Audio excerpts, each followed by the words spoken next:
New generation को मैं ये कहूंगा कि ये पॉडकास्ट बिल्कुल सुने। जो मास्टरबेशन की राइट एज है वो आपकी आफ्टर 18 है। 18 से पहले मत करो। एक्सेसिव मास्टरबेशन हार्मफुल है, आज भी है, कल भी रहेगी, परसों भी रहेगी। स्पर्म काउंट बढ़ाने का एक ही सोर्स है हमारे पास, वो है हमारा शरीर, और शरीर में जो खाओगे वो वैसा ही प्रोड्यूस कर। ये 3 सप्लीमेंट जो है ना, इसके ऊपर जोर दे दोगे तो अपने स्पर्म काउंट वैसे ही बढ़ा लो। अभी आजकल जो ट्रेंड चल रहा है नो फैप का, कि इतने टाइम ना करो आप में शक्ति आ जाएगी, या फिर आपका स्पर्म काउंट बढ़ना शुरू हो जाएगा, तो ये सब तो फेक होगी।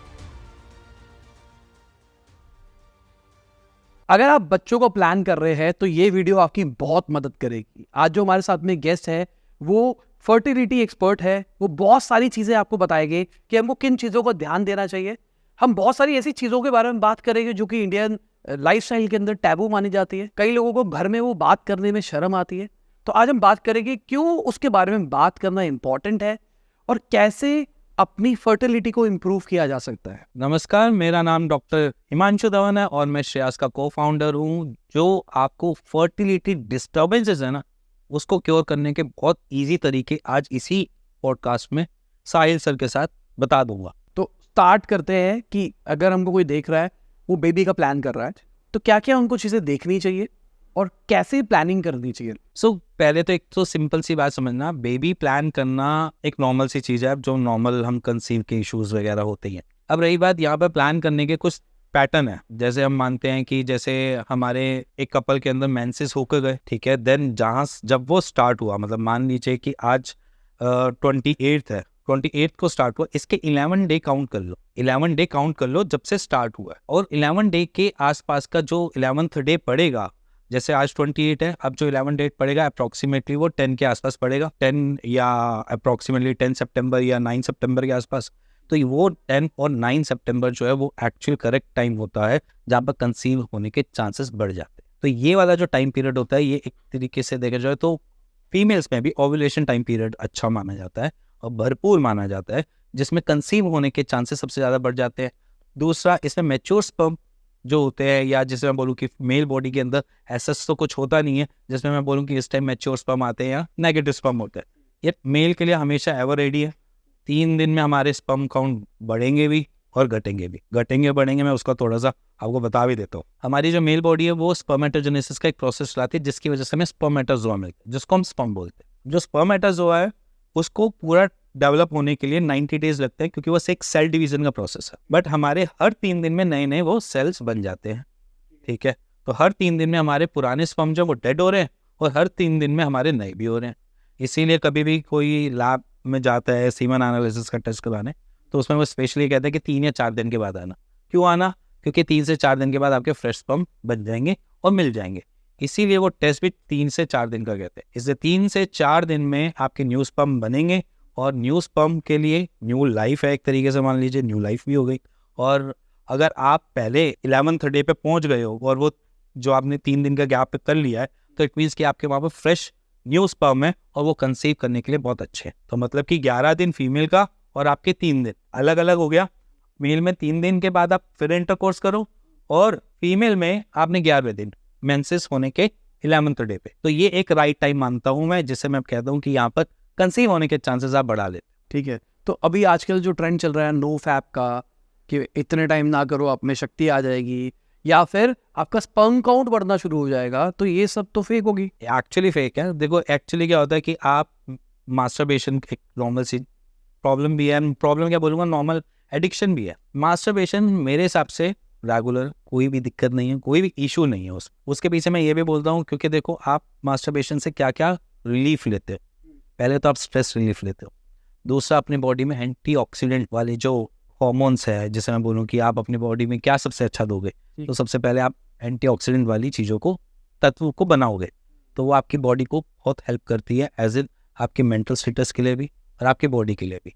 आप टायर्ड भी होगे तब भी आप रिलीफ फील करोगे आफ्टर इंटरकोर्स या आफ्टर मास्टरबेशन, क्योंकि आपका स्ट्रेस एकदम से ऐसे निकल जाता है पानी की तरह। ये एक मास्टरबेशन जो है वो एक तरीके से आपका स्ट्रेस रिड्यूसर हो गया, स्ट्रेस जिससे मैं बोलूँ कि स्ट्रेस निकालने वाला हो गया, जिससे आपको ईजी हो जाए कि आपकी जो उसके बाद वाली लाइफ है, या जैसे मैं बोलूँ आफ्टर मास्टरबेशन, उस टाइम आप रिलीफ फील करोगे। ठीक है, एक तो वो हो गया आपका स्ट्रेस रिलेटेड। दूसरा क्या होता है कि 3 दिन में, जैसे अभी मैंने बताया कि हर न्यू स्पर्म 3 दिन में बनता है, तो पुराने डेट जो होंगे वो मास्टरबेशन के थ्रू निकल जाएंगे, अदरवाइज नहीं तो वो नाइटफॉल के थ्रू निकलेंगे। अगर मान के चलो आपने मास्टरबेशन नहीं करा, 3 दिन में नहीं बन रहे, तो डेट कहीं ना कहीं तो निकलेंगे।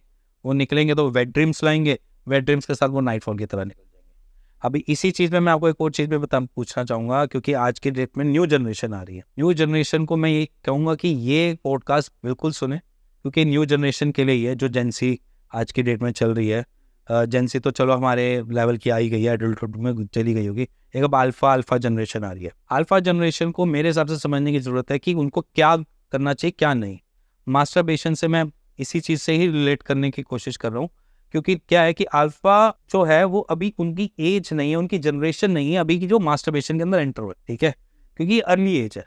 अप्रोक्सीमेटली सब मुझसे एक क्वेश्चन जरूर पूछता है कि मास्टरबेशन की राइट एज क्या है, ठीक है ना। तो मैं मास्टरबेशन की एक राइट एज भी इसी बारे में बोल देता हूँ कि जो मास्टरबेशन की राइट एज है वो आपकी आफ्टर 18 है। 18 से पहले मत करो, क्योंकि आप उसको समझ नहीं पा रहे ढंग से। 18 से पहले नाइटफॉल होता है या वेट ड्रीम्स आकर कुछ भी होता है तो होने दो, और उसको परवाह मत करो, डरो मत उससे, घबराओ मत ये क्या हो गया आपके साथ। एडल्टहुड में एंटर हो रहे हो तो कुछ नाइटफॉल हो गया तो कोई इशू नहीं।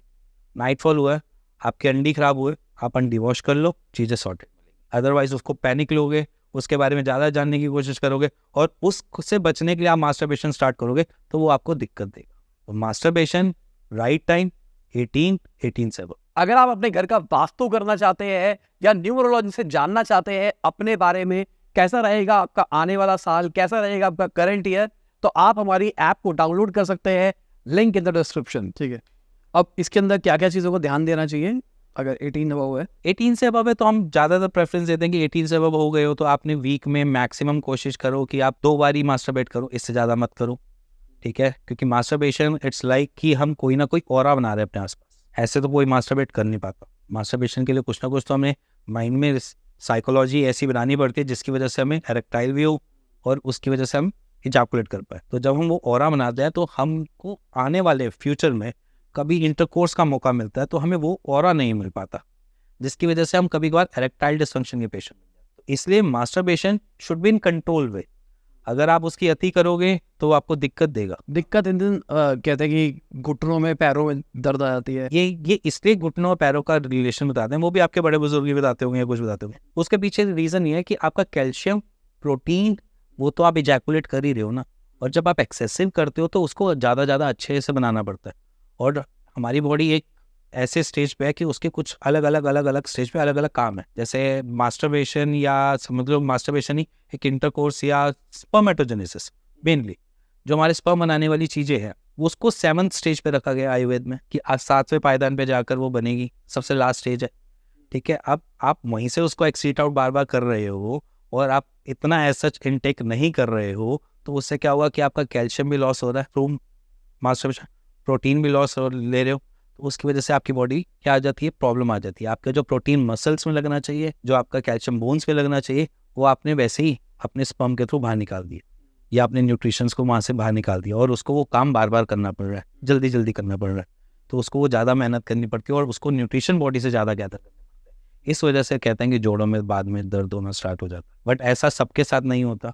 एक्सेसिव मास्टरबेशन हार्मफुल है, आज भी है, कल भी रहेगी, परसों भी रहेगी, उसका कोई जस्टिफिकेशन नहीं। Masturbation should be in adequate.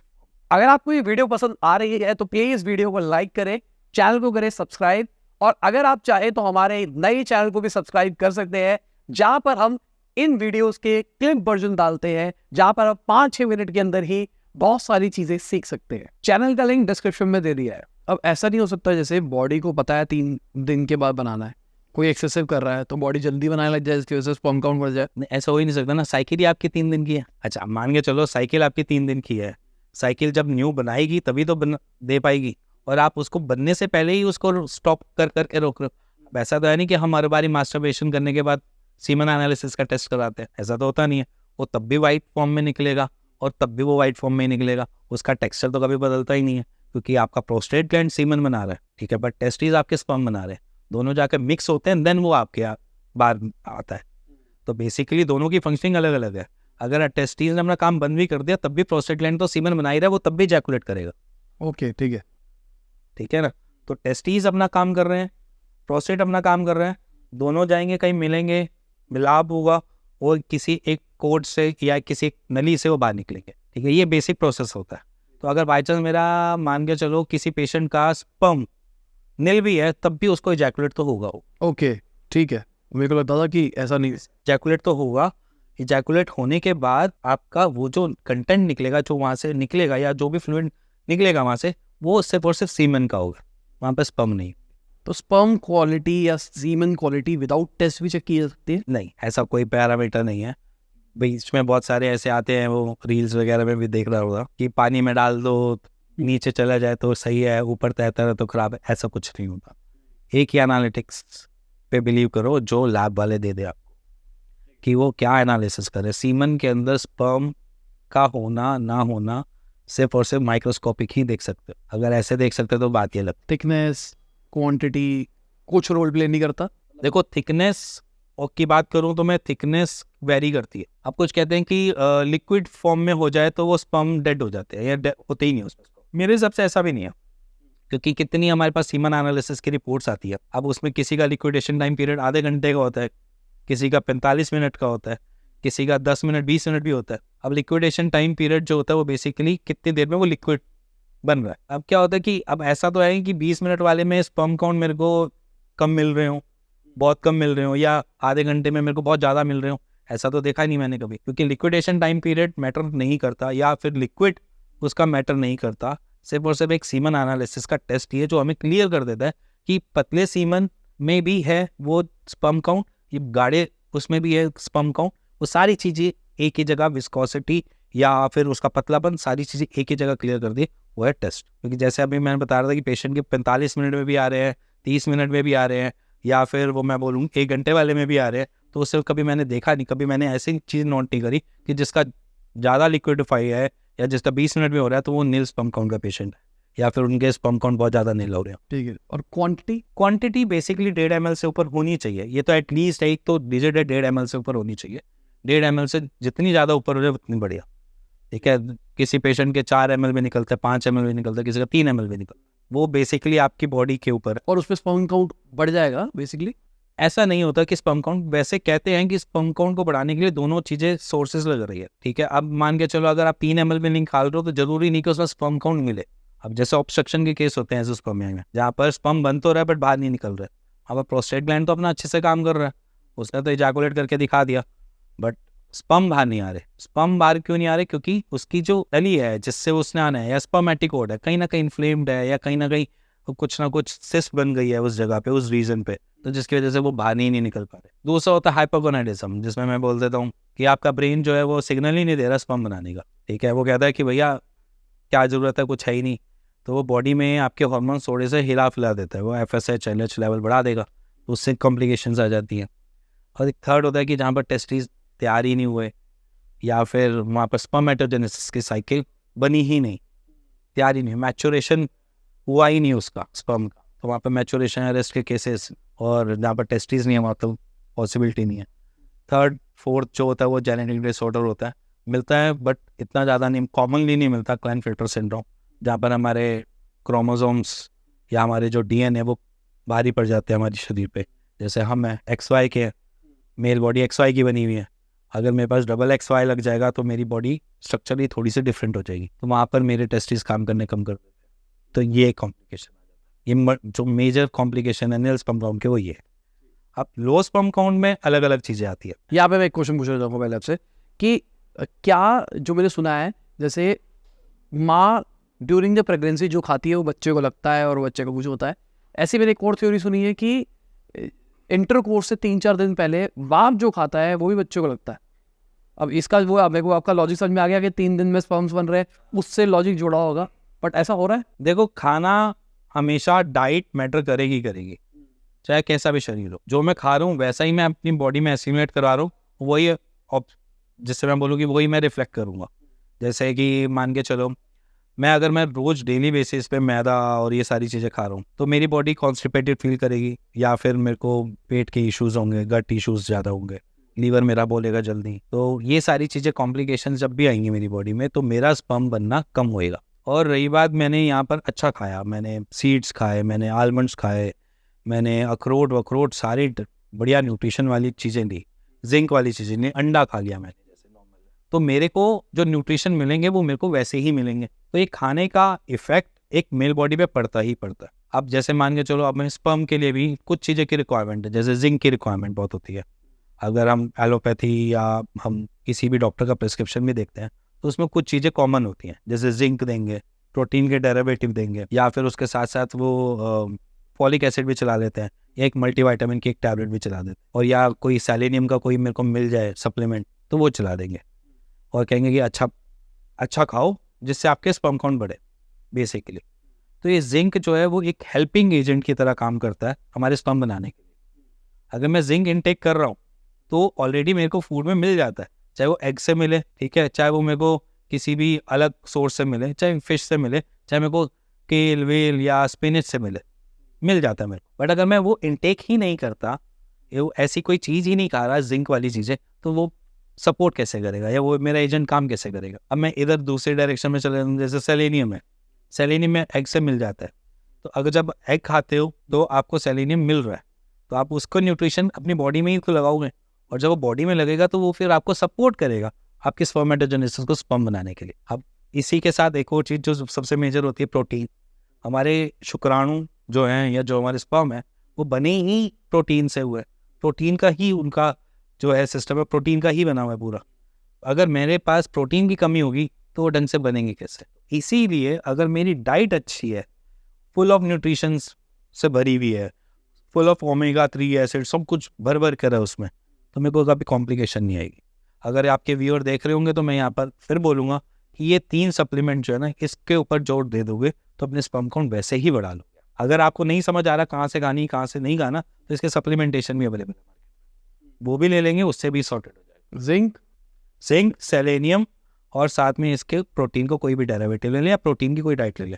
और अगर आप एगिटेरियन है तो अंडे से पूरा कर लो, अगर आप नॉन वेजिटेरियन है तो फिश से पूरा कर लो, और अगर आप वेजिटेरियन है तो वहाँ पर आप ग्रीन वेजिटेबल्स को जितना इंटेक कर सकते हो उतना करो, साथ में आप सप्लीमेंटेशन लेकर भी उसको पूरा कर सकते हो। ठीक है, अब आपके टॉपिक वापस आते हैं, अगर लो स्पर्म काउंट है तो। अब बात करते हैं लो स्पर्म काउंट की। देखो, लो स्पर्म काउंट जो होता है वो बेसिकली आपकी लाइफस्टाइल की वजह से ही है। अब मैं मोस्ट ऑफ द पेशेंट को क्या कहता हूँ कि आपने कौन सी चीज़ों पे चेक करना है अपने कि आपका स्पर्म काउंट कम क्यों हो रहा है। तो पहले तो कुछ 2 चीज़ें होती है जो मेजर मैं बोलता हूँ, अपनी गट हेल्थ और अपना लाइफस्टाइल। अगर आपका गट हेल्थ अच्छा है, आपको बार बार स्टूल करने नहीं जाना पड़ रहा, मोशन करने बाहर नहीं निकलना पड़ रहा, या खाना खाने के बाद आपको ऐसा लग रहा कि मेरे को बार बार मोशन आ रही है, तो ये सारी चीज़ें कॉम्प्लिकेशंस है कि आपको बार बार स्टूल पास करने जाना, आपको खाना खाने के बाद स्टूल पास करने जाना, या फिर आपको हाइपर कॉन्स्टिपेशन होना, ये सारी चीज़ें आपकी गट हेल्थ से जुड़ी जाती है। अगर आपका गट सही है तो आपको कभी भी स्पर्म काउंट की दिक्कत नहीं आएगी। अगर आपका गट खराब है तो आपका स्पर्म काउंट लो करेगा। जैसे पहले बताया कि एसिमुलेशन, बॉडी में एसिमुलेशन ही नहीं हो रही ढंग से, जिसकी वजह से वो ये सारी चीज़ें कर रहा है। आपका गट आपको इंडिकेशन दे रहा है। अगर आपने गट को ठीक कर लिया, बिल्कुल सीधा आप वहाँ पर पहुँच जाओगे जहाँ पर आप स्पर्म काउंट बढ़ा पाओगे। अब स्पर्म काउंट बढ़ाने का एक ही सोर्स है हमारे पास, वो है हमारा शरीर, और शरीर में जो खाओगे वो वैसा ही प्रोड्यूस कर पाओगे। जैसे एक मान के चलो एक फैक्ट्री है, जूते बनाने की फैक्ट्री है, जूते बनाने में लेदर लगेगा, सोल लगेगा, और साथ में आपका लगेगा लेसिस के लिए कपड़ा लगेगा। अब उसमें से मान के चलो लेदर भी है, सोल भी है, बट कपड़ा नहीं है, तो वो प्रोडक्शन में थोड़ी ना डाल पाओगे। अगर प्रोडक्शन में हमने डाल भी दिया पूरा का पूरा जूता, वो निकल के क्या आएगा, आधा अधूरा जूता, है ना। तो उस जूते की वैल्यू क्या है, 0/0। वैसे ही सेम हमारा शरीर है। अगर आपने खाना अच्छा डाला है, उसका मिश्रण अच्छा बन गया अंदर जाकर, और उसने जब प्रोड्यूस करके दिया स्पर्म की तरह, तो उसने पूरा अच्छा स्ट्रक्चर से स्पर्म दिया। अदरवाइज अगर जैसे कपड़ा कम पड़ जाएगा वहाँ पर, तो वो जूते की वैल्यू 0 है। अगर आपके वहाँ पर कोई भी एक एलिमेंट कम पड़ गया तो आपके स्पर्म की वैल्यू भी 0 है। उसका स्ट्रक्चर टेढ़ा मेढ़ा हो सकता है, उसकी टेल नहीं हो सकती है, या फिर वो एक्टिवली परफॉर्म ही नहीं कर पा रहा हो, जिसमें हम मोटिलिटी और मॉर्फोलॉजी की बात भी करते हैं कि जहाँ पर मोटिलिटी भी परफेक्ट होनी चाहिए, मॉर्फोलॉजी भी अच्छी होनी चाहिए। थोड़ा एक्सप्लेन करो मोटिलिटी और मॉर्फोलॉजी को थोड़ा सा समझा देता हूँ मैं आपको, क्योंकि शायद सबके पास रिपोर्ट्स नहीं होती है मोस्ट ऑफ द पेशेंट्स के पास, तो उनको थोड़ा आइडिया लग जाएगा। मोटिलिटी होती है बेसिकली हमारा स्विम करना, एक तरीके से। आप मेरे को ही समझो, एक मैं स्पर्म हूँ, मैं ढंग से स्विम कर रहा हूँ तो मैं आगे बढ़ पाऊंगा, क्योंकि मेरे पास पैर नहीं है स्पर्म के पास। तो जब पैर नहीं है स्पर्म के पास, उसके पास एक ही चीज़ है, उसके पास टेल है। टेल वो ऐसे ऐसे करके घुमाएगा, आगे बढ़ेगा। अब क्या होता है, मेरा अगर स्ट्रक्चर सही है, मेरा ऊपर से सारे हाथ है, पैर है, सब कुछ है, या मेरी टेल है, तो मैं ढंग से चल पाऊंगा। वैसे ही स्पर्म के पास, उसके पास अपनी टेल है, तो वो ढंग से स्विम कर पाएगा। अगर उसका टेल डिफेक्ट है तो वो आगे स्विम नहीं कर पाएगा। तो वहाँ पर उसकी क्या होगी, मॉर्फोलॉजी भी खराब हो गई, दूसरा मोटिलिटी भी खराब हो गई। अब उसके बीच का एक पार्ट आता है जिसे हम मिड पीस कहते हैं, जो माइटोकॉन्ड्रिया रखता है, जो एनर्जी देता है। बेसिकली एक स्पर्म को एनर्जी चलने के लिए भी देता है और पेनिट्रेट करने के लिए भी देता है। तो जब ये एनर्जी, जब वो होगी ही नहीं उसके पास, या मिड पीस उसका खराब होगा, तो वो एनर्जी नहीं दे पाएगा, ठीक है। और वो आपका उस डेस्टिनी पे नहीं पहुंच पाएगा जहाँ पर उसको पहुंचना चाहिए। डेस्टिनी मान लीजिए आपका एग, जहाँ पर हमें पहुंचना है और रीच करना है, और वहाँ पर फीटस में बनना है या एम्ब्रियो में करना है। अब उसके बारे में बारी आती है, एक मॉर्फोलॉजी में एक हेड की भी पार्ट आता है, जहाँ पर हमारा सर हमारा मोस्ट इंपॉर्टेंट पार्ट है। जैसे हमारा ब्रेन होता है ना, वो डीएनए कैरी करके जाता है। जो हमारा स्पर्म का सर है, हेड है, वो डीएनए कैरी करता है। मतलब आपका जो डीएनए, आपकी जो बॉडी का जो डीएनए, वो ट्रांसफॉर्म कर रहा है और ट्रांसफ्यूज कर रहा है जाकर एग में। अगर वो डीएनए सही सलामत है, उसमें कोई दिक्कत नहीं है, तो वो पेनिट्रेट करके डीएनए दे देगा। अगर वो सही सलामत नहीं है, उसमें डबल हेड आ रहा है या कोई ऐसी चीज़ आ रही है, तो पेनिट्रेट बाई चांस कर भी ले, तो वो क्या होता है, मिस कैरेजेस में चले जाते हैं। देखा होगा ना, मिस कैरेजेस हो जाते हैं। वो इस रीज़न से भी हो सकता है कि उसकी मॉर्फोलॉजी खराब हो मेल बॉडी की, और फीमेल बॉडी ने उसको एक्सेप्ट भी कर लिया हो, तो भी उसके बाद भी वो मिस कैरेज में चला। और वो टेस्ट में नहीं आता है, क्योंकि एक कुछ डबल मार्कर वगैरह वगैरह टेस्ट कराते डबल मार्कर टेस्ट में आ जाता है, वो सारी चीज़ों में क्लियर हो जाता है। बट आप स्ट्रक्चर ही देखो ना, अगर बच्चे का स्ट्रक्चर ढंग से क्यों नहीं बना, ना बनने के रीज़न में मेल बॉडी भी इतनी जिम्मेवारी होती है जितनी कि फीमेल बॉडी की होती है। ये हमारी यहाँ की गलत अप्रोच है कि भैया गलत बच्चा हुआ है तो फीमेल की दिक्कत है, मेल की नहीं है। बट यहाँ पर पूरी जिम्मेवारी होती है, 50% जिम्मेवारी होती है मेल बॉडी। अगर उसका स्पर्म सही है तो सही ढंग से एम्ब्रियो बनेगा, अदरवाइज वो भी बिगड़ जाएगा। ठीक है। और क्या जो स्पर्म काउंट है वो ड्यूरेशन पे भी मैटर करता है? ड्यूरेशन एज एन आप इंटरकोर्स का ड्यूरेशन? इंटरकोर्स की ड्यूरेशन कभी भी मैटर नहीं करती, बट हाँ मैटर करती कंपैटिबिलिटी। अब मान के चलो, अगर मैं यहाँ पर एक जनरल बात करता हूँ, अगर एक कपल है दोनों में, और उसमें मेल थोड़ा सा जल्दी डाउन हो जाता है, मतलब इंटरकोर्स क्या, इजैकुलेट उसका जल्दी हो जाता है, जैसे पीएमई भी बोल देते हैं, प्री मैच्योर इजैकुलेशन। जहाँ पर इजैकुलेशन जल्दी हो रहा है, तो वहाँ पर कंसीव होने के चांसेस कम होंगे। उसके पीछे रीज़न है क्योंकि वहाँ पर फीमेल बॉडी इतनी कंपैटिबिलिटी से नहीं उसको अडॉप्ट कर पाई।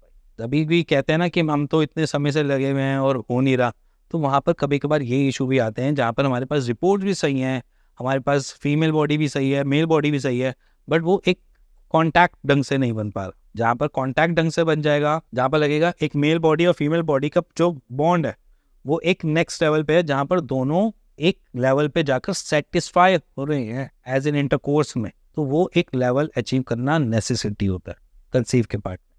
अदरवाइज कंसीव करने में टास्क होता है, कंसीव होने के चांसेस थोड़े कम हो जाते हैं। और इसके रीज़न क्या होते हैं और सॉल्यूशन क्या होता है? देखो रीज़न एक चीज़ बोलता हूँ मैं सबसे बड़ा, जब अगर मान के चलो पीएमई है, जल्दी इजैकुलेट हो रहा है, और इसकी डेफिनेशन क्या है, कितना मिनट, कितना ड्यूरेशन? अप्रोक्सीमेटली मेरे हिसाब से कि इंटरकोर्स जो होता है वो अप्रोक्सीमेटली 10 मिनट एटलीस्ट तो चले, कम से कम 10 मिनट्स या 8 मिनट्स के आसपास अगर वो चल रहा है। और जो ये कहते हैं कि मेरा 1 घंटा हो जाता है, 1 घंटे से गप्पे, ठीक है हो जाता होगा किसी का, ठीक है, बट वो गप्पे। बट बेसिकली 10 मिनट एटलीस्ट होना चाहिए जिसमें इंटरकोर्स होए। उसमें ऑलमोस्ट इसका फोर प्ले के अलावा, four play it's different part और इंटरकोर्स इज डिफरेंट पार्ट। तो पहले फोर प्ले किया, देन इंटरकोर्स की बारी है। Intercourse at least 10 minutes, 8 to 10 minutes तो होना चाहिए। अब ये एक इंटरकोर्स का पीरियड हुआ। उसके बाद क्या होता है, मेरी बॉडी और किसी की भी, मतलब मेल एक बॉडी की बात करूँ मैं, अगर मेल बॉडी और फीमेल बॉडी की कंपैटिबिलिटी ढंग से नहीं हो पाती, मतलब अगर यहाँ पर फीमेल बॉडी पूरे ढंग से उस मोमेंट को ढंग से इंजॉय नहीं कर पाती, तो वो इतनी स्पेसेस नहीं खोल पाती अपने उस न्यू एंट्रेंस के लिए, न्यू चीज़ के लिए एंट्री खोल पाए। अगर वो इतना ही सेटिस्फाई नहीं हो पाया तो वो वहाँ पर जाकर एंटर ही नहीं कर पाता। तो ये एक प्रॉब्लम होती है। तो यहाँ पर मेल के साथ भी हो सकता है, फीमेल के साथ भी हो सकता है। मोस्ट कॉमन होता है कि मेल के साथ ये प्रॉब्लम होती है कि प्री मैच्योर इजैकुलेशन की प्रॉब्लम आ जाती है। और रीज़न क्या है इसके पीछे? रीज़न स्ट्रेस है, लाइफ स्ट्रेस, टोंट, कि कभी पार्टनर ने बोल दिया यार तुम्हारा 5 मिनट से 2 मिनट से पहले चलता नहीं है, इस बात पे भी दिक्कत हो जाती है। तो ये नॉर्मल रिलेशनशिप में प्रॉब्लम्स हो जाती हैं। और दूसरा स्ट्रेस, काम से थका आ रहा है मेल बॉडी और उसको दिक्कत हो रही है और वो बस कर रहा है, ये भी प्रॉब्लम हो सकती है कि भाई ठीक है वाइफ ने क्या किया तो कर रहा है, मतलब अंदर से ऐसा मन नहीं था कि आज इंटरकोर्स करेगा बट वो कर रहा है। दूसरा स्ट्रेस की मेरी स्ट्रेस, किसी की भी एक स्ट्रेसफुल लाइफ है, परेशान है और परेशानी में उसको अलग अलग चीज़ें दिखाई दे रही हैं, वो इंटरकोर्स के मज़े ही नहीं ले रहा, वो भी हो जाता है। दूसरा फिजियोलॉजिकल थीस, मतलब जैसे मैं बोलूँगी जो फिजियोलॉजिकल कि मतलब हमने अपने मसल्स पे इतना कंट्रोल बना ही नहीं पा रहे जिसकी वजह से इजैकुलेशन को रोक। और सॉल्यूशन क्या है? सॉल्यूशन है फिर मेडिकेशन, दूसरा मेडिटेशन, तीसरा एक्सरसाइज। और एक्सरसाइज भी ऐसी है जो घर बैठ के कर सकते हैं। एक बटरफ्लाई आसन है जिसको आप करके अपनी PME जैसी प्रॉब्लम को सॉल्व कर सकते हो। दूसरी कीगल एक्सरसाइजेज आती हैं। कीगल एक्सरसाइज में यूरिनेशन को रोकना, करना, रोकना, करना, अगर ये वाली स्ट्रेटेजी कर लेते हो तो जहाँ तक PME की प्रॉब्लम सॉल्व हो। ठीक है। और वो जो आजकल बहुत सारी गोलियां आती है, टडालाफिल, ये खा लो वो खा लो और उसकी वजह से ऐसा हो जाएगा। देखो टडालाफिल एक मार्केट में अवेलेबल है, सिल्डेनाफिल एक वाइग्रा, वो इसी का ड्रग है, वाइग्रा का। मेरे हिसाब से गलत तो वो भी नहीं है। जहाँ पर मैं बोलूँ कि प्रेशर है, जैसे बोलते हैं ना बार बार प्लेयर डक पे आउट हो रहा, ठीक है, उसको समझ ही नहीं आ रहा बैटिंग करनी कैसे है, तो उसको मोटिवेशन की जरूरत है, तो वो मोटिवेशन पिल की तरह काम कर जाती है। अगर एक बारी प्लेयर खेल गया अपना बैटिंग को तो शायद वो विन विन कंडीशन आगे दे सकता है। अगर अदरवाइज उसने उसी को ही आदत बना लिया कि मेरे को हर बारी बोली मोटिवेशन चाहिए, ठीक है, कुछ टाइम वो धड़ाम से गिरेगा, अलग से कॉन्सिक्वेंसेस लेगा, ब्लड प्रेशर का, हाइपरटेंशन का पेशेंट बनेगा, आगे जाकर वो दिक्कत देगा। बाकी वन टाइम टाइप्स ले सकते वो इसलिए क्योंकि आप अपने उस डर को निकाल रहे हो जहाँ पर इंटरकोर्स से आपको डर लग रहा है, जहाँ पर ये लग रहा है कि इंटरकोर्स होगा कैसे, कैसे नहीं होगा, क्या पता सामने वाला सेटिस्फाई होगा नहीं होगा, इतने मल्टीपल क्वेश्चन लेकर इंटरकोर्स करने जा रहे हो, तो वहाँ पर कॉम्प्लिकेशंस बढ़ती है। मैंने सुना था कि अगर आप खाते हो गोलियां तो उससे PME हो जाता है आपको। देखो PME का वही तो रीजन है बेसिक। अगर नहीं है, अगर नॉर्मल बंदा है टशन मारने के लिए, क्योंकि आजकल जेंजी है उसको टशन मारने के लिए चाहिए तो वो गोली वो खा लेता है। देखो टशन मारना, मैं साफ बोलता हूँ कि देखो आज की डेट में ये तो एक जेंजी जो ग्रुप है ना, ये वेस्टर्न कल्चर से बहुत प्रभावित है। मैं साफ बोलता हूँ वेस्टर्न कल्चर में तो आप क्लब बम में भी जाओगे तो वहाँ पर आपको ये ऐसे पिल दे देते हैं कि चलो फॉर योर सेक्स लाइफ, और दे देते हैं, और वहाँ पर मोस्ट कॉमन चीज़ें हैं, ऐसा नहीं कि आपको इसके लिए प्रिस्क्रिप्शन की रिक्वायरमेंट है। क्लब पब में जाओगे तो वो अल्कोहल के साथ भी दे देते हैं, बट मेरे हिसाब से आप अपनी लिमिटेशन के बियॉन्ड जा रहे हो, पहली चीज़, ठीक है। आपने अभी तक अपनी फैमिली नहीं बनाई है और फैमिली से पहले आप इतनी सारी ड्रग्स को इनटेक करके आ रहे हो, आगे जाके कॉम्प्लिकेशंस आएगी। आपको अपने हर इंटरकोर्स से पहले आपको वो टैबलेट खानी पड़ेगी, तो क्या आपको पता है कि बिना उसके मेरे को एरेक्टाइल होगा ही नहीं, और ये हमारा ब्रेन हमें बार बार सिग्नल भी देता रहता है। और दवाई खाने से स्पर्म काउंट में भी फर्क पड़ेगा कुछ? स्पर्म काउंट में ऐसा इफेक्ट नहीं पड़ता, क्योंकि मैं उसका फिजियोलॉजिकल मैं बता देता हूँ क्यों अलग अलग है। बेसिकली उसकी फंक्शनिंग जो काम करती है वो करती है आपके पंप पे, ठीक है। बेसिकली हमको एरेक्टाइल क्यों होता है उसके पीछे रीज़न ये है कि हमारा ब्लड का रश टूवर्ड्स पेनाइल एरिया जाता है, जिसकी वजह से वो एरेक्टाइल होता है। उसका एक फीचर अलग है, ठीक है, ये एक काम करने का तरीका अलग है। दूसरा है हमारे टेस्टिस जो हमारे स्पर्म काउंट बनाते हैं। हाँ, अगर यहाँ पर वेरिकोसील का पेशेंट ये पिल लेकर खा रहा है तो वहाँ पर कॉम्प्लिकेशंस बढ़ सकती है। एक्सप्लेन करो ये क्या होता है। वेरिकोसील बेसिकली अगर थोड़ा सा लेम में समझाता हूँ, स्क्रोटम होता है हमारा, जहाँ पर हमारे टेस्टिस की जिससे मैं बोलूँ कैरियर है, नीचे लटका हुआ होता है, जिससे अंडकोश की थैली बोल देते हैं। अगर वहाँ पर आपको नसें मोटी फूली भी मिल रही हैं और नीले रंग की दिखाई दे रही है, और टेस्टिस जो है हमारे ज़्यादा लटक रहे हैं, और वहाँ पर फुलावट इन्फ्लेमेशन की वजह से कभी कभी दर्द बन जाता है, उस टाइम पीरियड या उस स्थिति को वेरिकोसील कहते हैं। वेरिकोसील के पेशेंट अगर ये खाते हैं बेसिकली पिल्स, तो वहाँ पर हम देखते हैं कि वहाँ पर वेन्स जो है ज़्यादा इन्फ्लेम्ड होती है, तो उसकी वजह से वहाँ पर पेन और ये सारी चीज़ें ज़्यादा आ जाती, कॉम्प्लिकेशन ज़्यादा बढ़ जाती, क्योंकि वो ब्लड का रश कर रहा है, और वहाँ पर ब्लड का रश नहीं चाहिए, वहाँ का ब्लड बेटर चाहिए, और वो ब्लड ऑब्स्ट्रक्ट हो रहा है वेरिकोसील में, या जैसे मैं बोलूँ इस प्रॉब्लम में, तो वहाँ पर ऑब्स्ट्रक्शन में वो दर्द देता है, और जब वो दर्द देता है तो और कॉम्प्लिकेशन। सो एरेक्टाइल करने के लिए ये रश किया जाता है पंप से और उसको फुलफिल किया जाता है। अब एरेक्टाइल बार बार अगर मैं इसी चीज़ को रूटीन वाइज पिल्स के थ्रू करता रहूँगा तो कभी ना कभी ये मेरे को पिल्स की वैल्यू को भी ज़ीरो कर देगी। जैसे कि हम डायबिटीज़ की गोली खाते हैं, आज हम 10 mg खा लेंगे, कल 20 mg खाएंगे, वैसे सेम कंडीशन ये भी क्रिएट कर देता है। आपने पहले 5 mg ली, फिर 10 mg ली, फिर 20 mg ली, फिर 30 ली, ऐसे बढ़ती रहेंगी। तो ये क्या करेगा, धीरे धीरे आपके साइकोलॉजी के साथ भी खेलना चालू करेगा ड्रग। वो क्या करेगा कि भैया बॉडी को समझ में आ गया कि भैया हमको जोर लगाने की ज़रूरत ही नहीं है, हमको तो बाहर से चीज़ें मिल जाती हैं, हम तो हीरो टाइप के हैं, हम तो ऐसे ही हो जाएंगे।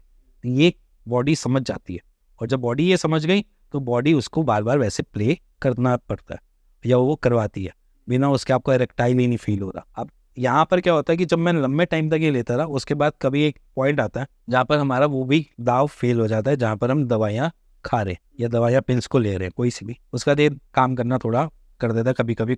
मतलब ऐसा नहीं है कि सभी के साथ ऐसा होता है, बट बहुत से पेशेंट्स में ऐसा देखा गया कुछ टाइम में काम करना बंद कर देता है। जैसे कि हमारे पास पेशेंट आए थे, उन्होंने के पास वो कलौंजी वलौंजी का तेल वेल लगा लूगू के और वो सब करके आए, फिर उसके बाद उनको लगा कि काफ़ी टाइम बाद इरेक्टाइल ही नहीं। सेम ये वैसी कंडीशन ये भी क्रिएट कर देता है कि बड़े लंबे टाइम से खा रहे हैं। जैसे कि अभी एक पेशेंट आया था लेटेस्ट, उसमें भी सेम ये था, बड़े लंबे टाइम से खा रहा था वो, जब से अपने एडल्टहुड में आया, जब से उसकी गर्लफ्रेंड थी, उसके बाद मैरिज, उसके बाद सारी चीज़ें होती गई, उसके बाद उसकी अब यूज टू आदत पड़ चुकी थी। तो अब वो कह रहा है कि ये भी फेल हो गई है, कि अब ये भी खा रहा हूँ तो हेल्प नहीं कर रही है। वो इसलिए नहीं कर रही है क्योंकि अब बॉडी को ये लग रहा है कि ज़रूरत से ज़्यादा चाहिए। बॉडी भी एक यूज टू हो जाती है ना किसी भी चीज़ को बार बार खाते हुए।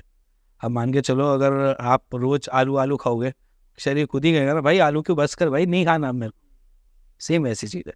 जिम वालों के साथ भी तो होता है, वो कहते हैं स्टेरॉइड वेरॉइड खाने से या ये खाने से आगे प्रेगनेंसी में दिक्कतें आती है, या वो उसके पीछे रीजंस अलग है ना। उसके पीछे ये है कि प्रेगनेंसी में हमको स्पर्म जो है वो प्रोटीन के मिलते हैं, और अगर हम एक्सरसाइज करते हैं तो सबसे पहले क्या हम टीयर अप करते हैं अपनी मसल्स को, और मसल्स को क्या चाहिए, प्रोटीन, है ना। अब मान के चलो प्रोटीन मेरी बॉडी का सबसे ज़्यादा मसल पार्ट में जा रहा है, तो मेरे स्पर्म को कम मिलेगा क्योंकि वो 7th स्टेज पे है आयुर्वेद के हिसाब से, 7th स्टेज पे, आखिरी स्टेज पे है। तो पहले वो क्या करेगा, शरीर को देना चालू करेगा प्रोटीन, उसके बाद कहेगा कि चलो भैया अब स्पर्म को बनाते हैं। इसलिए वहाँ पर जो बहुत एक्सेसिव एक्सरसाइजेस करते हैं, जिन्होंने अपने मसल्स बिल्ड करने और बल्क बनना है, वहाँ पर ये चीज़ें हमें देखने को मिलती है। अब दूसरा रहा कि स्टेरॉयडल साइड इफेक्ट्स। अब क्या होता है, स्टेरॉइड्स के साथ हमें कॉम्प्लिकेशंस अलग तरीके की होती है। जैसे टेस्ट नॉर्मल है कि वो टेस्टोस्टेरोन के इंजेक्टेबल्स लगा देते हैं, या मतलब अलग अलग ड्रग्स को यूज़ कर लेते हैं। अब उसमें क्या होता है, बेसिकली जब वो ड्रग्स यूज़ कर रहे होते हैं या कुछ भी ऐसी चीज़ें ले रहे होते हैं, हमारा शरीर एक समझ लो कि एक दिमाग की तरह काम कर रहा है, ठीक है। उसको लगता है जो चीज़ बाहर से आती है ना तो छोड़ो काम करना। अब आपका शरीर है, अब आपके शरीर को मैं ये बोलता हूँ कि आपको खाने की जरूरत नहीं है, आपको IV फ्लूइड के थ्रू सब कुछ देता रहूँगा, तो आपको भूख लगनी भी बंद हो जाएगी, है ना। सेम मेरा शरीर भी वैसे ही वर्क करेगा। तो कुछ टाइम बाद जब मैं ऐसे इंजेक्टेबल्स को बॉडी में लेना चालू करता हूँ, कुछ टाइम में शरीर सोचता है कि मेरे को बनाने की क्या जरूरत है, बाहर से मिल तो रहा है। तो हमारे वहाँ पर हॉर्मोन्स इम्बैलेंस होने स्टार्ट हो जाते हैं, टेस्टिकल्स की फंक्शनिंग कम होनी चालू हो जाती है। वहीं पर वो टेस्टोस्टेरोन हार्मोन को कम बनाना चालू कर देता है, साइड बाय साइड स्पर्म बनाना भी कम कर देता है। तो ये इफेक्ट आता है जब हम बाहर से कोई भी ऐसी चीज़ें लेते हैं। अब एक्सरसाइज करनी आप करो, मना नहीं है, एक्सरसाइज मैंडेटरी है बॉडी के लिए, बट आप कुछ भी ऐसा ना लो जिसकी वजह से आपके फ्यूचर में दिक्कत है। ठीक है। तो मतलब अगर कोई जो आपने सप्लीमेंट्स बताए वो लेता है, एक्सरसाइज जो बटरफ्लाई एक्सरसाइज बताई उसके ऊपर ध्यान देता है, वो दोनों दे रही है, तो हाई चांसेस है कि वो जल्दी कंसीव कर पाएगा, टाइम पे कंसीव कर पाएगा। कंसीव के लिए मैं बेसिकली कहता हूँ कि कंसीव करने के लिए आपको कुछ और एक्सरसाइज भी इंट्रोड्यूस करानी पड़ेगी। जैसे कि कीगल एक्सरसाइज है, एक पेल्विक एरिया की एक्सरसाइज होती है, और कीगल एक्सरसाइज में 3-4 पोस्चर्स आते हैं। उन 3-4 पोस्चर्स को डेली बेसिस पे करना चालू कर दो। साइड बाय साइड अपनी डाइट में रिफॉर्म करना चालू कर दो। डाइट बाहर की बिल्कुल मत खाओ, ठीक है। आपने खाना घर का खाओ, बढ़िया खाओ, उससे ज़्यादा से ज़्यादा तेल कम से कम खाओ। ड्राई फ्रूट्स जितने ऐड कर सकते हो कर लो, जितने पम्पकिन सीड्स, जितने भी चिया सीड्स आप ऐड कर सकते हो अपनी डाइट पे कर लो। आप बनाना खाओ, आप अंडे खाओ, आप फिश खाओ, जो दिल में है वो खाओ, बट आपने मॉडरेट उसमें खाना है। जिसके स्पर्म काउंट कम है और गट इश्यूज है, तो उनका एक ही सॉल्यूशन है, वो है आप थोड़ा थोड़ा खाना खाओ, पेट से कम खाओ, भूख से कम खाओ, और बारी बारी खाओ। मान के चलो आप दिन में 3 मील करते हो, मैं भी 3 मील करता हूँ, या 4 मील हो जाते हैं मैक्स। अब मैं 4 मील को मैं 8 बारी कर दूँ, जब मेरे को भूख लगी कि तब खाऊंगा। तो जो मेरी बॉडी की एसिमिलेशन है, जो मेरा शरीर करना चाह रहा है, वो ढंग से कर पाएगा। मेरे लीवर पे जोर नहीं पड़ेगा, मेरे इंटेस्टाइन पे जोर नहीं पड़ेगा, मेरे स्टमक पे जोर नहीं पड़ेगा, और मेरी एसिमिलेशन सही से हो जाएगी। और जब वो सही से हो गई तो मेरे को स्पर्म काउंट ढंग से बनाने का मेथड मिल जाएगा, या जैसे मतलब मैकेनिज्म मिल जाएगा। अगर मेरे स्पर्म काउंट को अच्छे न्यूट्रिशन मिल रहे तो बन जाएंगे, अगर वो अच्छे न्यूट्रिशन नहीं मिल पा रहे तो वो लैक करेगा। ठीक है, अब मेल साइड की बात कर ली, थोड़ा फीमेल साइड की भी बात करके चलते हैं। फीमेल्स क्या क्या कर सकती है? फीमेल कंसीव के पार्ट में बेसिकली देखो आज की डेट में नॉर्मल जो प्रॉब्लम्स आती है फीमेल बॉडी में, वो पीसीओएस की, पीसीओडी की, या फिर फाइब्रॉइड जैसी प्रॉब्लम्स ज़्यादा कॉम्प्लिकेशंस। तो इसके लिए कॉम्प्लिकेशंस को सॉर्ट करने का तरीका एक है एक्सरसाइज, दूसरा सिट्रस चीज़ें जितनी भी हो सके वो लेना स्टार्ट कर दें, ठीक है। और लास्ट बोलता हूँ कि आयुर्वेद में इसकी कोई रेमेडी नहीं है, मैं पहले बोलता हूँ इसकी कोई रेमेडी नहीं, इसके लिए मेडिकेशन रिक्वायरमेंट है, ठीक है। क्योंकि यहाँ पर क्या होता है कि कोई भी सिस्ट, कोई भी पीसीओएस की कोई भी गांठ बन रही है, उसको डिसॉल्व कराने के लिए मेडिकेशन ही काम आती है। दूसरा, अगर आप ओबीस हो तो एक्सरसाइज काम आ जाएगी, इसके अलावा और कोई रीज़न नहीं होता कि हम, और कोई तरीका नहीं है जिससे मैं बोलूँ कि वो ठीक कर। ठीक है, और इंटरकोर्स का बेस्ट टाइम क्या होता है? इंटरकोर्स का जो बेस्ट टाइमिंग होता है, ऐसा आयुर्वेद का है कुछ? आयुर्वेद का कुछ है, कोई मेरे को बता गया कि ब्रह्म मुहूर्त में करो, ऐसा कोई टाइम नहीं है इंटरकोर्स का। जब आपको फील अच्छा होए आप तब कर सकते हो, जब दोनों के कंसेंट हो, मेल और फीमेल के, तभी कर सकते हो, अदरवाइज वो भी नहीं कर सकते, ठीक है। जब तक मेल और फीमेल के दोनों के कंसेंट हैं रिलेटेड इंटरकोर्स, तभी होगा, चाहे वो रात हो, चाहे वो दिन हो, चाहे वो 4 बजे हो, चाहे 2 बजे हो, क्या ही मैटर करता है। ऐसा कुछ नहीं होता कि कोई आयुर्वेद के हिसाब से कोई स्पेसिफिक टाइम पे स्पर्म काउंट हाई होता है और किस? ऐसा कुछ नहीं है, हमको जनरल देखा जाए तो क्या है, आपके शाम को कम हो जाएंगे या सुबह कम हो जाएंगे, ऐसा तो कोई लॉजिक है ही नहीं कि अगर सुबह जाओगे तो स्पर्म काउंट अच्छे मिलेंगे, शाम को जाओगे तो स्पर्म काउंट कम मिलेंगे। जितना बनाना है उससे स्पर्मेटोजेनेसिस ने बना दिए, जितनी भी सेल डिवीजन होनी है उसने सेल डिवीजन कर दी। एक ना ये मिसकंसेप्शन है कि आयुर्वेद को लेकर ना हम सुबह शाम दिन रात इतनी भी लिमिटेशंस नहीं है आयुर्वेद, क्योंकि आयुर्वेद को ना सब ये कहते हैं कि ये नहीं होगा तो ऐसे होगा, ऐसे नहीं होगा ऐसे होगा, इतनी लिमिटेशंस नहीं है। आयुर्वेद भी सेम फिलॉसफी में चलता है जो आपकी बॉडी बता रही है, उसकी कोई फिलॉसफी अलग नहीं है, उसको बताने का तरीका अलग नहीं है। वो भी यही कहता है कि चीज़ें अच्छी जाएंगी तो अच्छी निकलेंगी। एलोपैथी भी सेम ही कहता है अच्छा खाओ, कोई भी डॉक्टर ये बोलता है कि जंक फूड खाओ, नहीं बोलेगा। कोई भी आपको गायनेक या कोई भी ऐसा डॉक्टर आकर कहता है कि यार तू सुबह शाम सिर्फ नॉनवेज ही खाया कर, नहीं बोलेगा। क्यों नहीं बोलेगा?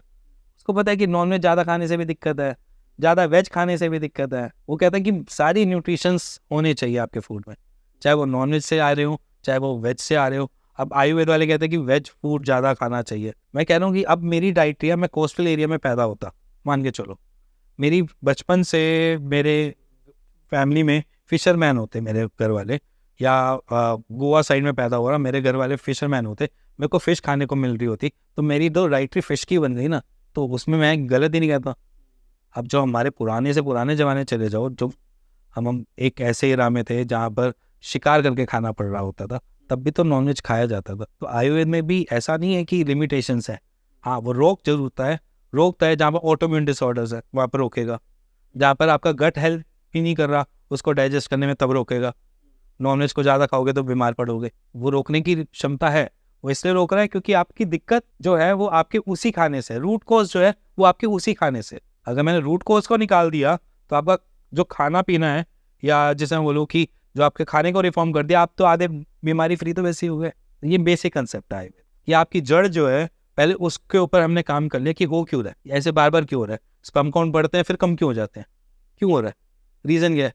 बाद में पता चलता है कि केस हिस्ट्री के बाद कि भैया हम बीच बीच में नॉन वेज खा लेते हैं, उससे हमारे पेट में दिक्कत हो जाती है, पेट में दिक्कत होती है तो फिर हम रिपोर्ट कराने जाते हैं तो ये हो जाता है। बाद में पता चलता है। अगर मेरे को पता है कि मेरे को नॉन वेज खाने से मेरे को डाइजेशन इश्यूज़ हो रहे हैं, मेरे को गट हेल्थ इश्यूज़ हो रहे हैं, तो मैं नॉन वेज अवॉइड करूँगा ना। अगर मैं उसको खिलाता ही रहूँगा तो वो दिक्कत देगा। ठीक है, तो इंटरकोर्स से पहले क्या एक्सरसाइज भी करनी चाहिए? मैंने इंग्लिश फिशरों में देखा है, और पुशअप मारते ऐसे कुछ हो जाएगा। ऐसा कुछ नहीं है, एक्सरसाइज करने की कोई रिक्वायरमेंट नहीं। लेग्स डे पे टेस्टोस्टेरोन बढ़ जाते हैं, ऐसा होता है क्या? देखो, पेल्विक एरिया की जितनी भी एक्सरसाइज होती है वो हमारे एक एरिया को अच्छा बनाने के लिए, स्ट्रॉन्ग बनाने के लिए, वहाँ की मसल्स बिल्ड करने के लिए। तो लेग के साथ जब भी आप जाते हो तो आपकी पेल्विक एरिया अपने आप ही थोड़ा सा आ जाता है, इंक्लूड हो जाता है पेल्विक एरिया, मतलब ये वाला एरिया। अब जब पेल्विक एरिया इंक्लूड होता है तो पेल्विक एरिया के साथ की जुड़ी हुई जितनी भी चीज़ें होती हैं वो वहाँ पर बूस्ट करने चालू कर देती है। आप किसी भी ऑर्गन से तभी काम करवाते हो जब वहाँ पर ब्लड का रश हो, ब्लड का फ्लो। और जब आपने वहाँ का ब्लड का रश किया या फ्लो बढ़ाया तो उसने क्या किया, आपके उस जगह से ज़्यादा काम कर लेने की क्षमता बना दी। मान के चलो अब मैंने इस एरिया पे ज़्यादा काम किया, अपने पेल्विक एरिया पे काम किया, तो मेरे टेस्टिस भी कहेंगे मेरे पास अच्छा सा खाना पीना आ रहा है तो मैं ज़्यादा अच्छे काम कर लेता हूँ, तो वो डेफिनेटली वहाँ पर वो वर्क कर जाता है। ठीक है, तो जो स्क्वाट्स मार रहे हैं ज़्यादा नहीं, क्योंकि वेरिकोसील होता है, मैं पहले बता चुका हूँ, स्क्वाट्स मारने से वेरिकोसील होता है, बच के रहना, ज़्यादा स्क्वाट्स मत मारना। दूसरा, हाँ, बिना सपोर्टर की जिम मत जाना। अगर आपका कोच आपको कुछ भी कहे कि ज़रूरत नहीं है सपोर्टर पहनने की या कुछ भी है, सपोर्टर पहन के जिम में जाना, चाहे आप बिगिनर हो चाहे आप जितने मर्जी खलीफा के हो जिमिंग में। और ज़्यादा जिम करने के बाद में घट पानी पीने से भी हो जाता है? ऐसा कुछ नहीं है। पानी ये कहते हैं कि खड़े होकर और बैठने वाला कहते हैं जब ज़्यादा वर्कआउट कर लिया, वर्कआउट करने के बाद पानी सिप करके पियो, सिप करके नहीं पियोगे तो फिर सर ऐसा कुछ नहीं है, पानी से कोई रिलेशन नहीं है। जो हमारी फ्यूल रिटेंशन है, जैसे हाइड्रोस बोलते हैं, पानी बनना स्क्रॉटम एरिया के अंदर, उसके पीछे रीज़न है कि फ्लूइड का निकलना। अब मैं आपको थोड़ा स्ट्रक्चरली बताता हूँ। हमारे जैसे टेस्टिकल्स हैं उसके पीछे एक लेयर होती है, एपिडर्माइडल लेयर। ये जो लेयर होती है अगर ये इन्फ्लेम्ड हुई है किसी भी रीज़न की वजह से या कोई भी इशू या इन्फेक्शन की वजह से, तो ये क्या करेगा, कुछ ना कुछ फ्लूइड छोड़ना चालू करेगा। जब ये फ्लूइड छोड़ना चालू करेगा तो वो स्क्रॉटम में बनना चालू होगा। जब वो स्क्रॉटम में बनना चालू होगा वही हाइड्रोसिल बनेगा। तो इन्फेक्शन की वजह से ना कि इन्फेक्शन हो गया, इंजरी हो गई, या फिर उसने खुद से ही निकालना चालू कर दिया फ्लूइड को, तभी उसकी सर्जरी भी ओवरलैप होकर करी जाती है हाइड्रोसिल की बार बनना रिकरिंग ना हो। ठीक है, तो ये फ्लूइड इकट्ठे होने की है, वो टेस्टिकल्स एपिडाइमल से होते हुए निकलता है। तो ऐसा ज़रूरी नहीं है कि वो आपको बहुत परेशान कर रहा है, कुछ कर रहा है, वो तो बहुत लेटर एजेस के बाद भी सर्जरी हो जाती है उसकी। तो पानी पीने से उसका कोई रिलेशन नहीं। ठीक है, तो मैं थोड़ा सा ऑफ टॉपिक लेके जा रहा हूँ क्योंकि मेरे पास कुछ और क्वेश्चंस है जो मुझे लगता है आप बढ़िया आंसर दे दोगे। आजकल हम देख रहे हैं कि प्यूबर्टी फीमेल्स में जल्दी आ रही है, लड़कों के मैन मूव्स आने लग गए। हम अगर चिकन की बात करके चले तो चिकन को बहुत सारे एंटी दवाइयाँ मारी जाती है, HGA दिए जाते हैं, बहुत कुछ दिया जाता है, तो वो हम खाते हैं और वो कहीं ना कहीं हमारी बॉडी में इफेक्ट डालता है। तो कितना सच है और कितना झूठ है? सच तो पूरा ही है, क्योंकि जब आ रहा है तो ये सच है ही। अब मैं नॉर्मल सी बात करता हूँ कि फीमेल में प्यूबर्टी क्यों आ रही है। फीमेल में प्यूबर्टी पहले भी अर्ली थी। अगर हम अपने स्कूल टाइम में भी जाएं तो हम देखते थे कि हम 5th स्टैंडर्ड में बड़े छोटे होते, तो फीमेल्स हमसे बड़ी हो जाती थी। ऐसा नहीं है, उनके अंदर जो प्यूबर्टी एज है वो अर्ली ही है एज़ कम्पेयर टू। इसीलिए जो हमारे पुराने उसमें होता था, मैरिजेस होने का भी जो पैटर्न होता था, उसमें उनकी एज एज़ कम्पेयर टू हमसे अर्ली है। पहले जब बचपन में, अभी भी आज की डेट में देखो 18 साल वाली लड़की जब वयस्क होती है, हम 21 साल 22 साल में होते हैं, ऐसा ही होता है। तो ये पहले भी होता था, और उनकी एजिंग एज़ कम्पेयर टू हमसे थोड़ा सा फास्ट चलती है, तो उसमें प्यूबर्टी एज़ कम्पेयर टू जल्दी आना वो नेचुरल नहीं है। ठीक है, पहला। दूसरा, अब आज की डेट में उनकी उससे भी अर्ली होने का रीज़न जो है वो उनके आसपास सराउंडिंग है। ठीक है, क्योंकि आजकल क्या है, वी आर टेकीज, हमें टेक देखना पसंद है, हमें फ़ोन देखना पसंद है, हमें पेरेंट्स के फ़ोन मिल जाते हैं। तो आज की डेट में हमारी जो सर्चेस जो होते हैं वो ऑलरेडी बच्चा देख रहा होता है जो हमने सर्च किया हुआ है। अब ज़रूरी नहीं है कि सबने किड्स का लगा रखा होगा अपने फ़ोन में या लॉकिंग सिस्टम लगा रखा होगा। जब वो देखता है या हमारे रील्स जो भी देख रहा है या जो भी हमारे इंस्टाग्राम या किसी भी ऐसी जगह पे वो जा रहा है, तो उसके बाद आधी चीज़ें ऐसी ही दिख रही हैं, उसको लगता है this is the world, this is the world, यही वर्ल्ड है। उसके लिए ये नहीं पता कि ये कैसा वर्ल्ड है, किस तरीके का वर्ल्ड है, उसके लिए लगता है यही वर्ल्ड है, दुनिया ये कर रही है तो मैं भी ऐसा ही करूँ, मैं भी ऐसा ही दिखनी चाहिए। मेल में भी ऐसा ही है, ऐसा नहीं कि फीमेल ये है, इसमें मेल भी ऐसा है। अब मेल बॉडी भी अगर बचपन में जाओ तो देखो तो वो आज की डेट में स्क्रॉल कर रहा है, स्क्रॉल करते करते वो यही कंटेंट ऐसा देख रहा है जो बेसिकली उसको उस एज में नहीं देखना चाहिए। न्यूडिटी देख रहा है उस पर, ठीक है, कुछ अलग अलग चीज़ें देख रहा है, तो उसका ब्रेन तो यही जानता है ना कि ये चीज़ एक नॉर्मल है और ये चीज़ बड़े होकर ऐसा होता है, बड़े होकर ये चीज़ें ऐसे मिलती है। तो वो चाहता है कि मैं जल्दी से बड़ा हो जाऊँ, क्योंकि वो उसको क्या कर रहा है, उसका बेसिकली पूरा का पूरा सिस्टम जो है वो उसी डायरेक्शन में लेके जा रहा है जहाँ पर एडल्टहुड में पावर है, एडल्टहुड में ये सारी करने की चीज़ों का मज़ा है। और जो मैन मूव्स हो रहे हैं, मैन मूव्स का अलग अलग दिक्कत है। जैसे मैंने अभी बीच में बताया कि क्लैनफिल्टर सिंड्रोम, जिसमें डबल XY आ जाता है, तो वहाँ पर भी मैन बूब्स आ जाते हैं। दूसरा है मैन बूब्स का आज की डेट में हमारी जो ओबेसिटी है एक, वो भी बढ़ गई है नॉर्मल उसमें। तीसरा, हम जब कोई भी चीज़, किसी को भी परसेप्शन या कोई भी चीज़ बनाते हैं या कोई भी चीज़ें सोचते हैं, हमारी बॉडी उस पर एक्ट करना भी चालू कर देती है। ठीक है, तो अगर मैं समझ लो कि मेरा जो परसेप्शन है या जो मैं सोच रहा हूँ और मेरे को ये लग रहा है कि मेरे को तैयार होना पसंद है, तो मेरी बॉडी धीरे धीरे धीरे धीरे करके, ग्रेजुअली करके मेरी बॉडी हॉर्मोन्स वैसे बनाना चालू कर देती है, ईस्ट्रोजन और ये सारी चीज़ें। बाकी आज की डेट में नॉर्मल अगर मैं बात करूँ मैन बूब्स की, और नॉर्मली ईस्ट्रोजन बढ़ने की वजह से होता है बॉडी में, और ये हार्मोन इम्बैलेंस कभी भी हो सकता है। ठीक है, एक तो हो गया साइकोलॉजिकल कि मैं सोच रहा हूँ ऐसा तब होगा, दूसरा जेनेटिक डिसऑर्डर, तीसरा होता है ये जो मैंने आपको बताया कि फिजियोलॉजिकली जब मेरी खुद की शरीर ईस्ट्रोजन ज़्यादा बना रही है और टेस्टोस्टेरोन लेवल को कम कर रही है, तो मेरे मैन बूब्स बन जाए। तो यहाँ पर हमारे हार्मोनल चेंजेस की वजह से मेरे को मैन बूब्स।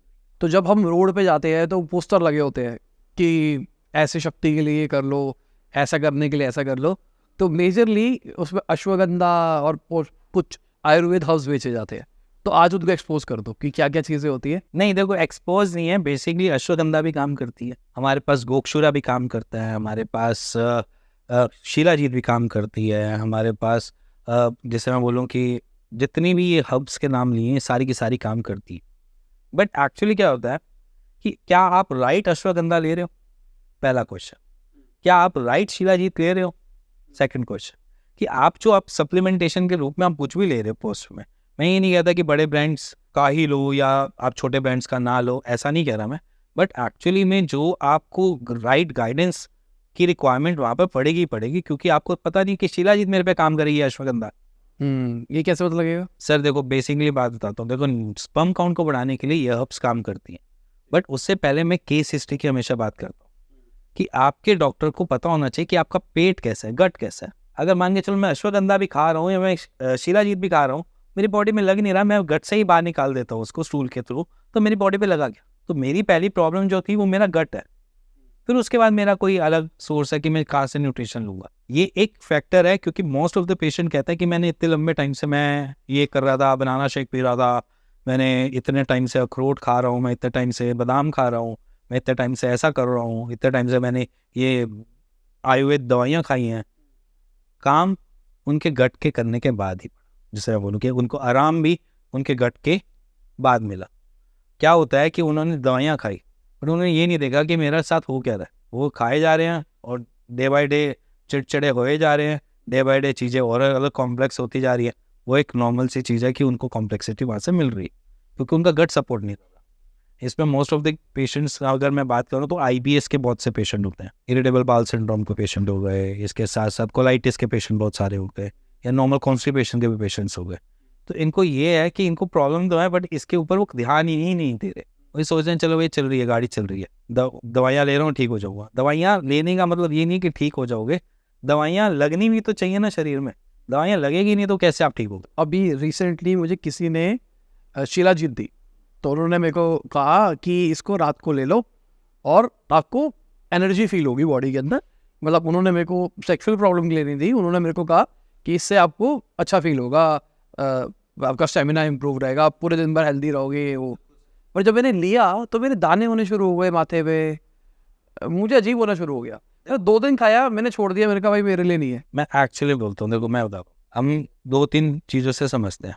एक ना, हम कोई भी चीज़ खाते हैं ना, उसके लिए हमारा एक माइंड ना अलग अलग कॉल्स दे रहा होता है। जैसे अगर मैं आपकी बात करूँ तो हमने शिलाजीत को एक गर्म तत्व से चेकआउट करने चालू किया, गर्माहट है, तासीर गर्म है, ऐसा सोचा, बट बेसिकली शिलाजीत की तासीर गर्म है ही नहीं। ठीक है, और शिलाजीत जो है वो बेसिकली मिनरल्स रिच है, भर भर के मिनरल्स हैं उसके अंदर, और वो कोई भी ऐसी चीज़ नहीं है जिससे हमें कोई दिक्कत है। अगर मैं बात करूँ कहाँ से डिराइव कहाँ से होती है शिलाजीत, माउंटेन से।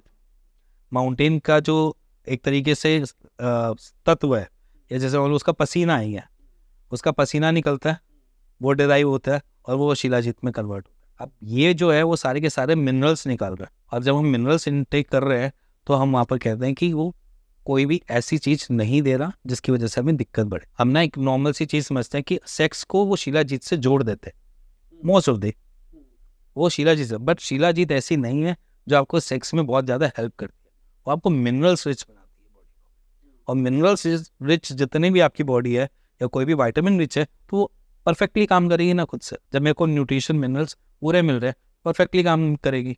और जब मेरे को मिनरल्स लैक हो रहे हैं तो मैं लेथार्जी भी फील करूँगा, मैं थोड़ा सा अपना लो भी फील करूँगा, ये सारी चीज़ें करूँगा।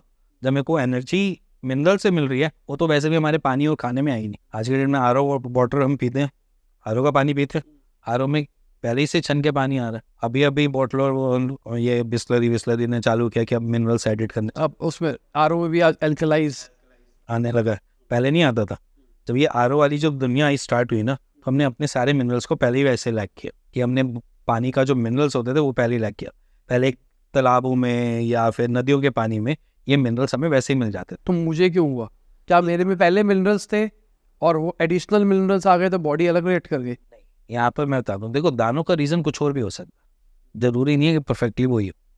पर मैं वही बोल रहा हूँ, हम साइकोलॉजिकल ये प्लान सोच लेते हैं कि ये इस रीज़न की वजह से हुआ होगा। क्या पता आप उसकी थोड़ी सी डोसेज कम करके देखते, थोड़ा सा लो उस क्वांटिटी में लेकर देखते, धीरे धीरे स्टेप बाय स्टेप चलते। उसमें लिखा हुआ था एक छोटा स्पून था उसके अंदर, कहता वो लेना है। मैंने वो लिया, हल्दी वाले दूध के साथ रात को लेता था मैं। हल्दी वाला दूध दे सकता है आपको एक्ने? नहीं, मैं रेगुलर लेता हूँ हल्दी वाला दूध, मुझे कोई प्रॉब्लम नहीं है। ये सिंपल सी समझना, हमारी बॉडी किस पे एक्ट करती किस पे नहीं ये हमें नहीं पता होता। क्योंकि आपकी शरीर मेरे शरीर से अलग हो सकता है, मेरा शरीर आपके शरीर से अलग हो सकता है। एक्ने होने के जो चेंजेस होते हैं वो बेसिकली बॉडी में तभी होते हैं जब हमारे हार्मोनल चेंजेस हो। शीला जीत ने क्या पता अपना असर दिखाया हो, आपके टेस्टोस्टेरोन को बूस्ट किया हो जिसकी वजह से एक्ने हो गया। रीज़न यही है, आपकी बॉडी पे उसने एक्ट अच्छा किया हो जिसकी वजह से एक्ने हो गए हो। अब एक्ने आपके टेस्टोस्टेरोन से जुड़े हुए हैं, ऐसी बात नहीं है। जब हम एडल्टहुड में जाते हैं तब भी हमारे टेस्टोस्टेरोन बूस्ट हो रहे होते हैं, तब भी देखोगे कि कितने सारे एक्ने हो जाते हैं। होते हैं ना एक्ने, क्यों होते हैं? उस टाइम हमारा टेस्टोस्टेरोन तो बूस्ट हो रहा है, कम थोड़े ना हो रहा है। उसका लेवल अपने से लेवल से ऊपर पड़ रहा है तभी हमारा सीबम बाहर निकल रहा है, ठीक है। तो ये सेम इस सिचुएशन में भी सेम यही हुआ कि जब उसने एक्ने दिखाए तो आपका टेस्टोस्टेरोन बूस्ट किया, आपके मिनरल्स ने उसको टेस्टोस्टेरोन को बूस्ट किया जिसकी वजह से उसने एक्ने दिखा दिया। तो यहाँ पर साइड इफेक्ट नहीं हुआ, यहाँ पर तो प्रूविंग हो गई शीला जीत की। ओके, मुझे लगा ये तो खराब है, मैंने कहा ये भाई ये नकली है या फिर इसमें कुछ मिलावट है, मैं नहीं ले रहा, मैंने छोड़ दिया। नहीं, ऐसा कुछ नहीं है, वो प्रूविंग हो गई। मतलब शीला जीत की एक प्रूविंग हो गई कि शीला जीत आपके बॉडी में टेस्टोस्टेरोन बूस्ट कर रहा है और उसका काम भी यही है। ठीक है, तो मतलब अश्वगंधा मेरे को खाना ही नहीं है, मत खाओ, नहीं माना मत खाओ, शीला जी हो गया। शीला जीत से ले लो और क्या। देखो बेसिकली हमें तब जरूरत पड़नी चाहिए जब हमारी बॉडी उसमें लैक हो रही हो। आप जबरदस्ती कोई भी चीज़ को बॉडी, लॉजिकली मेरा सही है, एनर्जी लेवल ठीक रहता है और रात को घर जाके भी एनर्जी रहती है।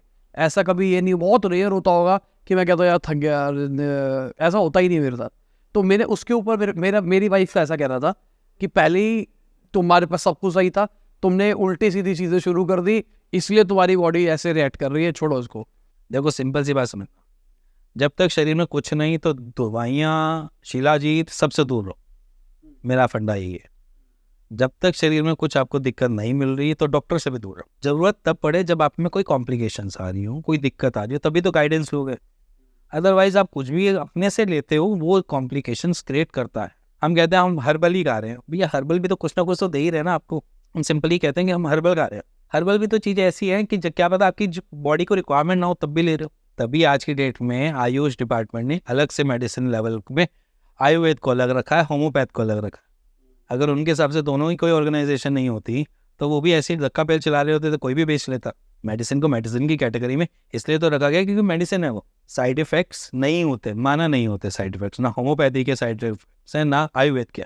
बट कोई भी चीज़ ऐसे लेने के लिए नहीं, इसलिए उसके लिए कंसल्ट करो, बात करो, उसके बारे में जानो, उसके बारे में थोड़ा सा स्टडी करो, फिर लो इनटेक करो। मेरे को तो जिन्होंने दिया था मैंने उनसे पूछा कब लेना है, उन्हें कैसे ले लो, मैं रात को हल्दी वाला दूध पीता उसके साथ ले लूँ, कहता हाँ ले लो। मैं कितना लूँ, कहता ये चम्मच है इतना डाल। देखो मैं बताता हूँ, शिलाजीत की एसिमुलेशन में ना फैटी के साथ ही होती है, फैट या किसी भी मिल्क वाले कंटेंट के साथ। अगर मैं वैसे बात करूँ, कितने भी रसायन जो होते हैं जैसे हम आयुर्वेद में भी होते हैं, इनका भी जो डिजॉल्विंग पार्ट है ना वो सिर्फ और सिर्फ एक फैटी या किसी दूध के साथ ही हो पाती है, अदरवाइज वो भी नहीं हो पाता। इसीलिए यहाँ पर आप कोई भी ऐसा इंटेक करते हो जैसे शिलाजीत हो गया या स्वर्ण भस्म हो गई, तो इसको ऐसे नहीं लिया जा सकता। और जितने भी ये भस्म या कोई भी ऐसी चीज़ होती है उसका खट्टा खाना मना होता है आयुर्वेद में। वो इसलिए क्योंकि जो आप रसायन खा रहे हो आप उसको नल कर देते हो उसके असर को, ये एक फैक्ट है, बट हम यहाँ पर रुकते हैं नहीं, हम इधर से रसायन भी ले रहे हैं और इधर से हम खट्टा भी खा रहे हैं, तो वो चीज़ काम ही नहीं करेगी जो चीज़ आप इनटेक भी कर रहे हो। तो खाने का राइट तरीका वो एक जरूर आपको डॉक्टर बताता है। और जैसे अभी आपने बताया कि खट्टा नहीं खाना, तो जैसे रात को खा के सुबह खट्टा ले सकते हैं ना? हाँ, रात को आपने एक दिन पहले खाना खाया नहीं, जिस टाइम आप रसायन का कोर्स कर रहे हो, मान के चलो आप कोई भी दवाइयाँ खा रहे हो जहाँ पे स्वर्ण भस्म या कोई भी भस्म वगैरह कोई भी ले रहे हो आप मेडिसिन, और उस बीच में आप खट्टे का कोर्स चला रहे हो या खट्टा भी बीच में खा रहे हो, तो वो चीज़ अवॉइडेबल है। वो थ्रू आउट द टेन्योर नहीं खाना। थ्रू आउट दोज ट्रीटमेंट जब तक वो रन कर रहा है, कभी भी जब रसायन इनटेक कर रहा है। तो ये एक तरीका है समझने का भी कि अगर आप रसायन इनटेक कर रहे हो तो आपको खट्टा नहीं खाना। बट यहाँ पर आम भी चल रहा है, दही भी चल रही है, सब कुछ चल रहा है, बट रसायन भी चल रहा है। मैं तो नींबू पानी पीता हूँ सुबह। नींबू पानी पियो, कोई रसायन थोड़ा ना इनटेक कर रहे हो आप। और नहीं, जैसे अभी शिलाजीत लिया है, कोई दिक्कत नहीं। शिलाजीत आप किस लिए ले रहे हो? वो तो 2 दिन लिया। 2 दिन, या वो भी एक तरीके से मिनरल रिच करने के लिए ना, तो वो कोई भी कॉम्प्लिकेशन नहीं करती। ठीक है। और वो जो बसम की बात कर रहे हो, ये क्या? भस्म, ही गोल्ड भस्म हो गया, नॉर्मल भस्में होती हैं हमारे आयुर्वेद में, जैसे कि स्वर्ण भस्म हो गया, ताम्र भस्म हो गया, और भी भस्में होती हैं बहुत सारी।